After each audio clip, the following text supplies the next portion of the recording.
গত নির্বাচনে আমি অ্যাটলিস্ট যাদেরকে উগ্রবাদী ফোর্স হিসেবে চিন্তা করি, মানে যারা নারীর সম্পৃক্ততা বা নারী নেতৃত্ব বা নারীদের মর্যাদা নিয়ে তাদের চিন্তা চেতনা ভিন্ন, মানে এই যে ইকুইটি বা ইকুয়ালিটি এই লেভেলের তাদের চিন্তা চেতনা না, তারা বিশাল অঙ্কের ভোট জয় করে আমাদের দেশে এখন বিরোধী দলের স্থান করে নিয়েছেন এবং তারা তাদের স্থানে পরিষ্কার যে নারীরা নেতৃত্ব দিতে পারবেন। এটা যদি আপনারা কেউ আমার সাথে দ্বিমত পোষণ করেন, একটু জাস্ট ইউটিউবে যেয়ে তাদের ভাষণ শুনে নেবেন। হ্যাঁ, তাদের স্ট্যান্ডটা পরিষ্কার।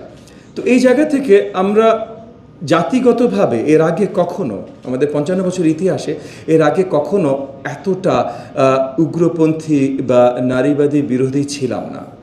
এইবার আমরা হয়েছি। এর মানে আমাদের উপরে আরও বেশি দায়িত্ব আছে এবং মনে হচ্ছে আমাদের উপরে, আমি মন্ত্রী হিসেবে সরকারের কথা শুধু বলছি না, আমি জনগণের কথাও বলছি, আমাদের সকলের উপরে আরও শক্ত দায়িত্ব আছে যে এই জায়গা থেকে আমরা আবার ঘুরে ফিরে আসি। প্রত্যেকটা বাড়িতে দায়িত্ব আছে।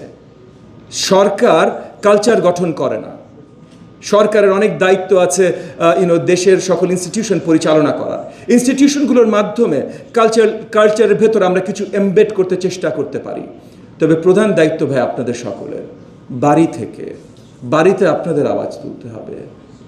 আমরা এখন দেখছি সব জায়গায়, সমাজের সব জায়গায় একটা আমরা রক্ষণশীল চিন্তাধারার দিকে চলে যাচ্ছি। এগেন, আমাদের জাতীয় কিছু কালচার আছে, সেটা ঠিক আছে, আমাদের ধর্মীয় কিছু অনুভূতি আছে, সেটাও ঠিক আছে, কিন্তু কোনোটাই রক্ষণশীল না।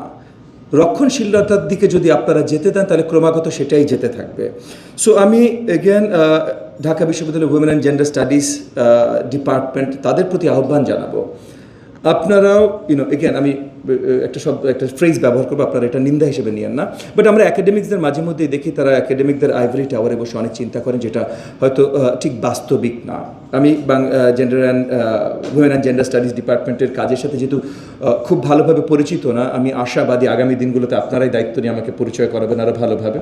তো আমি চাইবো আপনাদের মাঝ থেকেও ওই আইভরি টাওয়ার সিনারিও না, বাস্তবিকভাবে কীভাবে আমরা এই রক্ষণশীলতার থেকে আবার উদারপন্থার দিকে আসতে পারি, চিন্তা চেতনার দিক থেকে, কালচারের দিক থেকে, এবং ঘরে ঘরে জাস্ট মানে চারুকলা বা ঢাকা বিশ্ববিদ্যালয়ে কী হচ্ছে সেটা না, যদি ঢাকা বিশ্ববিদ্যালয়ে অনেক কিছু পাল্টে যাচ্ছে আমি দেখছি দূর থেকে।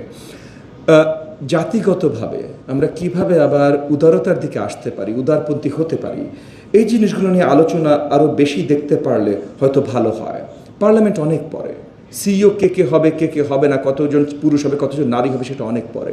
প্রথমে দরকার হলো আসলে বাড়িতে, প্রত্যেকটা মহল্লায়, প্রত্যেকটা রাস্তায় আমাদের অ্যাপ্রিসিয়েশন যে আমাদের আরও উদারতার দিকে যেতে হবে।